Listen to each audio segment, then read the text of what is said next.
Hello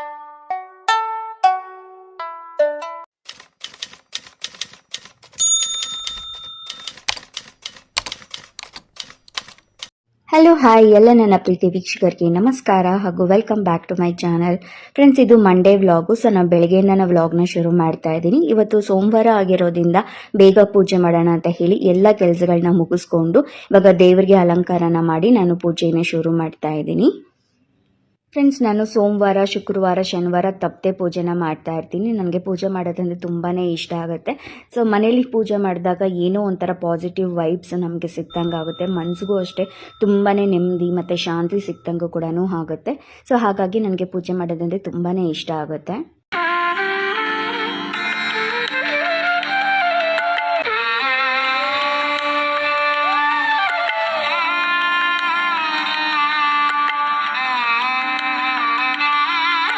friends, ಪೂಜೆ ಎಲ್ಲ ಮುಗಿಸಿದಾದ್ಮೇಲೆ ಕೆಲವೊಂದು ಹಣ್ಣುಗಳನ್ನ ತೊಗೊಂಬಂದಿದೆ. ಸೊ ಹಣ್ಣುಗಳನ್ನೆಲ್ಲ ಎತ್ತಿಡೋಣ ಅಂತ ಹೇಳಿ ಎತ್ತಿಡ್ತಾ ಇದ್ದೆ.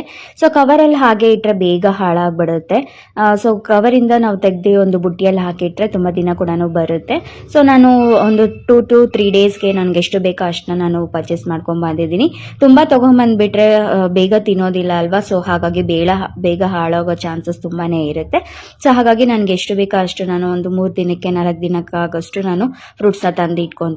ನನ್ನ ಮಗನಿಗೆ ನಾನು ದಿನ ಬೆಳಗ್ಗೆ ಎದ್ದು ಡ್ರೈ ಫ್ರೂಟ್ಸ್ ಮತ್ತು ವಿತ್ ಬನಾನಾ ಹಾಕಿ ನಾನು ಮಿಲ್ಕ್ ಶೇಕ್ನ ಮಾಡ್ಕೊಡ್ತೀನಿ ಸ್ಕೂಲ್ಗೆ ಹೋಗೋವಾಗ.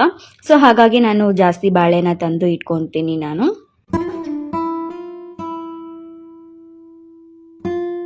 ಹಾಗೆ ಕೆಲವೊಂದು ಹಣ್ಣುಗಳನ್ನ ಕಟ್ ಮಾಡಿ ಒಂದು ಬಾಕ್ಸಲ್ಲಿ ಹಾಕಿ ಸ್ಟೋರ್ ಮಾಡಿ ಇಟ್ಕೊತೀನಿ ನಾನು. ಸೊ ಈ ರೀತಿ ಸ್ಟೋರ್ ಮಾಡೋದ್ರಿಂದ ನಮಗೆ ಯಾವಾಗ ಬೇಕೋ ಆವಾಗ ನಾವು ಎತ್ತಿ ತಿನ್ಬೋದು. ಆವಾಗಲೇ ಕಟ್ ಮಾಡಿ ನಾವು ತಿನ್ನಬೇಕಂದ್ರೆ ಸ್ವಲ್ಪ ಇಂಟ್ರೆಸ್ಟ್ ಕೂಡ ಬರೋದಿಲ್ಲ. ಸೊ ಕೆಲವೊಂದು ಟೈಮು ಕೆಲಸಗಳಿರುತ್ತೆ, ಆ ಟೈಮಲ್ಲಿ ಕಟ್ ಮಾಡಿ ತಿನ್ನಬೇಕಂದ್ರೂ ಕೂಡ ಸ್ವಲ್ಪ ಕಷ್ಟ ಆಗುತ್ತೆ. ಹಾಗೆ ಬೆಳಗ್ಗೆ ನಾನು ಸ್ನ್ಯಾಕ್ಸ್ಗೆ ಕೂಡ ನನ್ನ ಮಗನಿಗೆ ಕೆಲವೊಂದು ಸರಿ ಫ್ರೂಟ್ಸ್ನ ಹಾಕಿ ಕಳಿಸ್ತೀನಿ. ಅಂಥ ಟೈಮಲ್ಲಿ ಬೆಳಗ್ಗೆ ತಿಂಡಿ ಮಾಡೋದೇ ಟೈಮ್ ಆಗಿಬಿಟ್ಟಿರುತ್ತೆ. ಸೊ ಹಾಗಾಗಿ ಕಟ್ ಮಾಡಿ ಇಟ್ಕೊಂಡ್ರೆ ಈಸಿ ಆಗುತ್ತೆ ಟಿಫನ್ಗೆ, ಸ್ನ್ಯಾಕ್ಸ್ಗೆ ಹಾಕ್ಕೊಡೋದು ಕೂಡ.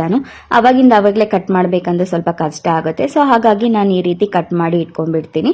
ಈ ರೀತಿ ಒಂದು 8 ಕಂಟೈನರಲ್ಲಿ ನಾವು ಸ್ಟೋರ್ ಮಾಡಿ ಇಟ್ಕೊಳೋದ್ರಿಂದ ಒಂದು 2 to 3 ಡೇಸ್ವರೆಗೂ ನಾವು ಇದನ್ನು ಹಾಗೆ ಇಟ್ಕೊಬೋದು, ಏನೂ ಹಾಳಾಗೋದಿಲ್ಲ. ಸೊ ಹಾಗಾಗಿ ನಾನು ಪಪ್ಪಾಯ ಮತ್ತು ಮುಸ್ಕ್ ಮೇಲನ್ನ 2 ಕಟ್ ಮಾಡಿ ಇಟ್ಕೊತೀನಿ. ಇನ್ನು ದಾಳಂಬ್ರಿ ಎಲ್ಲ ಆವಾಗಲೇ ನಾನು ಪೀಲ್ ಮಾಡಿ ತಿಂತೀವಿ ಅಷ್ಟೇ. ಬಟ್ ಇದೆರಡನ್ನ ಮಾತ್ರ ನಾನು ಕಟ್ ಮಾಡಿ ಇಟ್ಕೊಂಡ್ಬಿಡ್ತೀನಿ. ಸೊ ಈಸಿ ಆಗುತ್ತೆ, ಯಾಕಂದರೆ ಇದು ಸಿಪ್ಪೆ ಎಲ್ಲ ತೆಗಿಬೇಕಾಗುತ್ತಲ್ವ. ಸೊ ಸ್ವಲ್ಪ ಕಷ್ಟ ಆಗುತ್ತೆ. ಹಾಗಾಗಿ ನಾನು ಕಟ್ ಮಾಡಿ ಬಾಕ್ಸಲ್ಲಿ ಹಾಕಿ ಸ್ಟೋರ್ ಮಾಡಿ ಇಟ್ಕೊಂಡ್ಬಿಡ್ತೀನಿ. ಸೊ ಫ್ರಿಜ್ಜಲ್ಲಿ ಇಡೋದ್ರಿಂದ ಸ್ವಲ್ಪ ಕೂಲಾಗೂ ಇರುತ್ತೆ, ಬೇಗ ಹಾಳಾಗೋದು ಇಲ್ಲ. ಹಾಗೆ ನಮಗೆ ಯಾವಾಗ ಬೇಕು ಅನ್ನೋಕ್ಕೆ ಮುಂಚೆ, ನಾವು ತಿನ್ನೋಕೆ ಮುಂಚೆ ಒಂದು 10 to 15 ಮಿನಿಟ್ಸ್ ಬ್ಯಾಕ್ ನಾವು ಇದನ್ನು ಫ್ರಿಜ್ಜಿಂದ ಆಚೆ ಇಟ್ಟು ಆಮೇಲೆ ತಿಂದರೆ ಚೆನ್ನಾಗಿರುತ್ತೆ. ಯಾಕಂದರೆ ಇಮಿಡಿಯೇಟಾಗಿ ಫ್ರಿಜ್ಜಿಂದ ತೆಗೆದು ತಿಂದರೆ ತುಂಬ ಕೋಲ್ಡ್ ಆಗಿರುತ್ತೆ. ಸೊ ಹಾಗಾಗಿ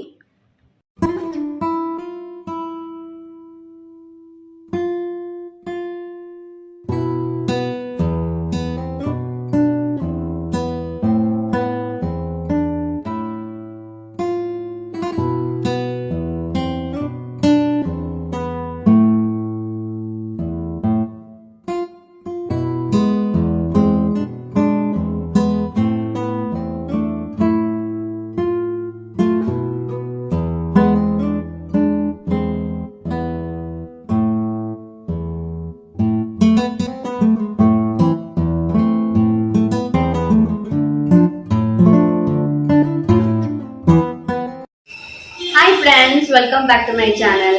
ಫ್ರೆಂಡ್ಸ್, ಇವತ್ತು ಮಂಡೇ. ಸೊ ಇವತ್ತೇಗಿದ್ದು ಬಕ್ರೀದ್ಗೆ ಹಾಲಿಡೇ ಇದೆ. ಸೊ ಮಕ್ಕಳಿಗೆ ಸೊ ಹಾಗಾಗಿ ನನ್ನ ಮಗ ಈವ್ನಿಂಗ್ ಸ್ನ್ಯಾಕ್ಸ್ಗೆ ಏನಾದರೂ ಮಾಡ್ಕೊಡು ಅಂತ ಕೇಳ್ತಿದ್ದೆ. ಸೊ ಹಾಗಾಗಿ ನಾನು ಇವತ್ತು ಪಾವ್ ಬಜ್ಜಿನ ಮಾಡ್ತಾ ಇದ್ದೀನಿ. ಸೊ ನಮ್ಮ ಮನೇಲಿ ಪಾವ್ ಬಜ್ಜಿ ಅಂದರೆ ಎಲ್ಲರಿಗೂ ತುಂಬಾ ಇಷ್ಟ. ಸೊ ಹಾಗಾಗಿ ಇವತ್ತು ನಾವು ಪಾವ್ ಬಜ್ಜಿನ ಮಾಡ್ತಾ ಇದ್ದೀನಿ. ಸೊ ರೆಸಿಪಿ ನಾನು ಹೇಗೆ ಮಾಡ್ತೀನಿ ಅಂತ ಪಾವ್ ಬಜ್ಜಿನ ನಿಮಗೆ ನಾನು ತೋರಿಸ್ಕೊಡ್ತೀನಿ.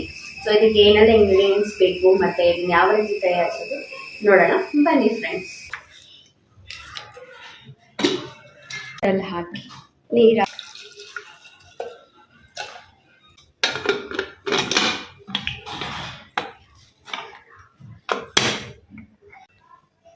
ಸೊ ಇವಾಗ ಇದೊಂದು 3 ವಿಷಲ್ ಕೂಗಬೇಕಾಗುತ್ತೆ. ಫ್ರೆಂಡ್ಸ್, ಇದಕ್ಕೆ ನಾನು ಬಟರ್ನ ತೊಗೊಂಡಿದ್ದೀನಿ.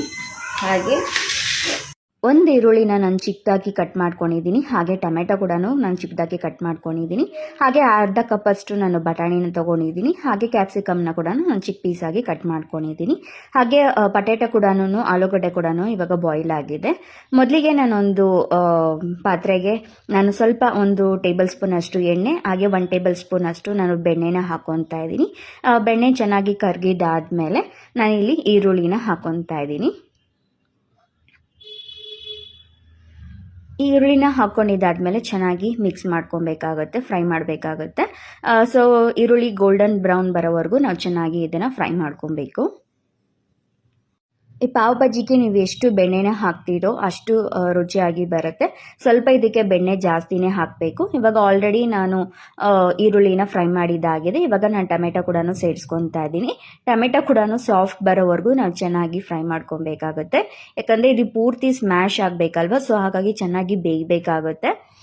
ಅವಾಗವಾಗ ನಾವು ತಿರ್ಗಿಸ್ತಾ ಇರಬೇಕಾಗುತ್ತೆ. ನಾವು ಸ್ಟೀಲ್ ಪಾತ್ರೆಯಲ್ಲಿ ಮಾಡೋದ್ರಿಂದ ಸೊ ಅವಾಗಲೇ ನಾವು ತಿರ್ಗಿಸ್ತಾ ಇದ್ರೇನೆ, ಇಲ್ಲಾಂದರೆ ಅದು ಕೆಳಗಡೆ ಹಡ್ಗಂಟ್ಕೊಂಡ್ಬಿಡುತ್ತೆ. ಟೊಮೆಟೊ ಮತ್ತು ಈರುಳ್ಳಿ ಸಾಫ್ಟ್ ಆಗಿದ್ದಾದಮೇಲೆ ನಾನು ಬಟಾಣಿ ಮತ್ತು ಕ್ಯಾಪ್ಸಿಕಮ್ನ 2 ಒಟ್ಟಿಗೆ ಹಾಕೊತಾ ಇದ್ದೀನಿ. ಸೊ 2 ಒಟ್ಟಿಗೆ ಹಾಕ್ಕೊಂಡು ಮತ್ತೆ ಇದನ್ನು ಚೆನ್ನಾಗಿ ನಾವು ಮಿಕ್ಸ್ ಮಾಡ್ಕೊಬೇಕಾಗುತ್ತೆ. ಮಿಕ್ಸ್ ಮಾಡೋದಕ್ಕಿಂತ ನಾನು ಮುಂಚೆ ಒಂದು ರುಚಿಗೆ ತಕ್ಕಷ್ಟು ಉಪ್ಪನ್ನು ಹಾಕೊತಾ ಇದ್ದೀನಿ. ಉಪ್ಪನ್ನು ಹಾಕಿ ಇವಾಗ ನಾನು ಚೆನ್ನಾಗಿ ಮಿಕ್ಸ್ ಮಾಡ್ಕೊತೀನಿ. ಇದು ಚೆನ್ನಾಗಿ ಬೇಯಬೇಕು, ಯಾಕಂದರೆ ಇದನ್ನು ಸ್ಮ್ಯಾಶ್ ಮಾಡೋದ್ರಿಂದ ನಾವು ಪಾವ್ ಭಾಜಿಗೆ ಸ್ಮ್ಯಾಶ್ ಮಾಡಿದ್ರೇ ಚೆನ್ನಾಗಿರೋದು. ಸೊ ಹಾಗಾಗಿ ಇದಕ್ಕೆ ನಾನು 1 ಟೇಬಲ್ ಸ್ಪೂನ್ ಅಷ್ಟು ಜಿಂಜರ್ ಗಾರ್ಲಿಕ್ ಪೇಸ್ಟ್ ಕೂಡ ಸೇರಿಸ್ಕೊತಾ ಇದ್ದೀನಿ. ಮತ್ತು ಇದನ್ನು ಚೆನ್ನಾಗಿ ನಾವು ಮಿಕ್ಸ್ ಮಾಡ್ಕೊಬೇಕು.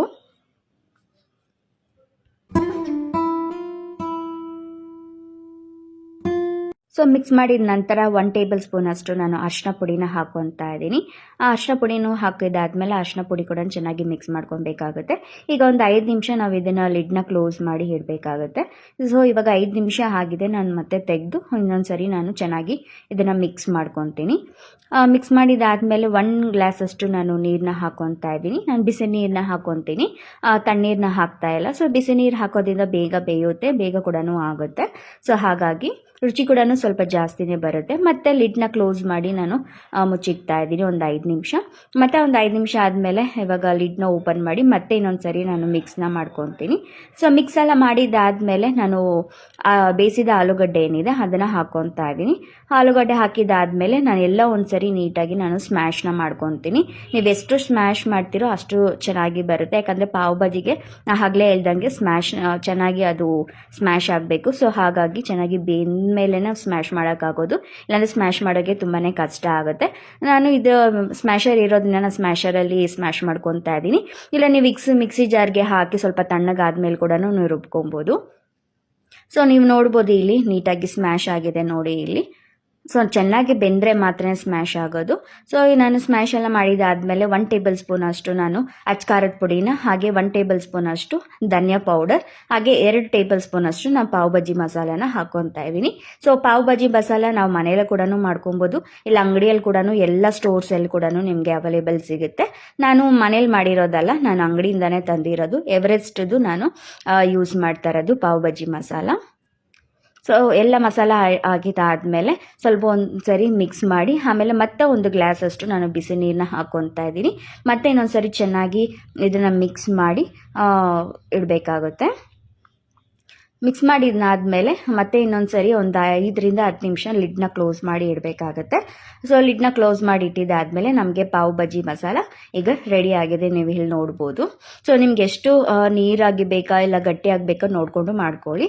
ಹಾಗೆ ನಾನು ಇಲ್ಲಿ ಒಗ್ಗರಣೆ ಥರ ಹಾಕ್ಕೊತಾ ಇದ್ದೀನಿ. ಒಗ್ಗರಣೆಗೆ ಸ್ವಲ್ಪ 1 ಟೇಬಲ್ ಸ್ಪೂನ್ ಅಷ್ಟು ಎಣ್ಣೆ, ಹಾಗೆ 1 ಟೇಬಲ್ ಸ್ಪೂನ್ ಅಷ್ಟು ಬಟರ್, ಮತ್ತು ಕಸ್ತೂರಿ ಮೇಥಿ, ಹಾಗೆ ಮತ್ತೆ ಪಾವ್ ಭಾಜಿ ಮಸಾಲ 1 ಟೇಬಲ್ ಸ್ಪೂನ್ ಹಾಕಿ ಇವಾಗ ನಾನು ಒಗ್ಗರಣೆ ಹಾಕ್ಕೊಂಡು ಮತ್ತೆ ಇದಕ್ಕೆ ಸ್ವಲ್ಪ ಲಾಸ್ಟಲ್ಲಿ ಕೊತ್ತಂಬರಿ ಸೊಪ್ಪನ್ನ ಸೇರಿಸ್ಕೊತಾ ಇದ್ದೀನಿ. ಇದನ್ನೆಲ್ಲ ಹಾಕಿ ಒಂದ್ಸರಿ ಚೆನ್ನಾಗಿ ಮಿಕ್ಸ್ ಮಾಡಿದಾದ್ಮೇಲೆ ಪಾವ್ ಭಾಜಿ ಮಸಾಲೆಗೆ ಮತ್ತೆ ಹಾಕ್ಕೊತೀನಿ. ಅದನ್ನ ಆಗಲೇ ಹೇಳ್ದಂಗೆ ನೀವೆಷ್ಟು ಬೆಣ್ಣೆನ ಹಾಕ್ತಿರೋ ಪಾವ್ ಭಾಜಿ ಮಸಾಲ ಅಷ್ಟು ರುಚಿಯಾಗಿರುತ್ತೆ. ಸೊ ನನಗೆ ಯಾವುದೇ ರೀತಿಯಾದಂಥ ಕಲರ್ ಆ್ಯಡ್ ಮಾಡಿಲ್ಲ. ಸೊ ನೀವು ನೋಡ್ಬೋದು ಆಚೆ ಕಡೆ ಎಲ್ಲ ತುಂಬ ರೆಡ್ ಆಗಿ ಇರುತ್ತೆ. ಸೊ ಯಾಕಂದರೆ ಅವ್ರು ಕಲರ್ನ ಆ್ಯಡ್ ಮಾಡೋದ್ರಿಂದ ನಿಮ್ಗೆ ಆ ರೀತಿ ಬರುತ್ತೆ. ಸೊ ನಾನು ಯಾವುದೇ ರೀತಿ ಕಲರ್ ಆ್ಯಡ್ ಮಾಡಿಲ್ಲ. ನಾನು ಇಲ್ಲಿ ಪಾವ್ ಭಾಜಿ ಬ್ರೆಡ್ನ ತೊಗೊಂಡ್ಬಂದಿದ್ದೀನಿ, ಪಾವ್ ಬ್ರೆಡ್ನ. ಇದು ನಿಮಗೆಲ್ಲ ಸ್ಟೋರ್ಸೆಲ್ಲ ಅವೈಲೇಬಲ್ ಇರುತ್ತೆ. ಇದು ಒಂದು ಪ್ಯಾಕೆಟಲ್ಲಿ ಈ ರೀತಿ 3 ಕೊಡ್ತಾರೆ. ಜಸ್ಟ್ 35 ರುಪೀಸ್ ಅಷ್ಟೇ, ಜಾಸ್ತಿ ಏನೂ ಇಲ್ಲ.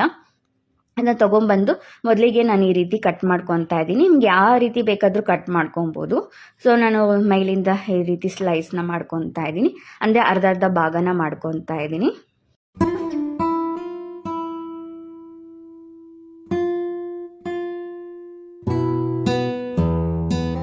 ನೋಡಿ ಈ ರೀತಿ 2 ಭಾಗನ ನಾವು ಮಾಡ್ಕೊಬೇಕಾಗುತ್ತೆ.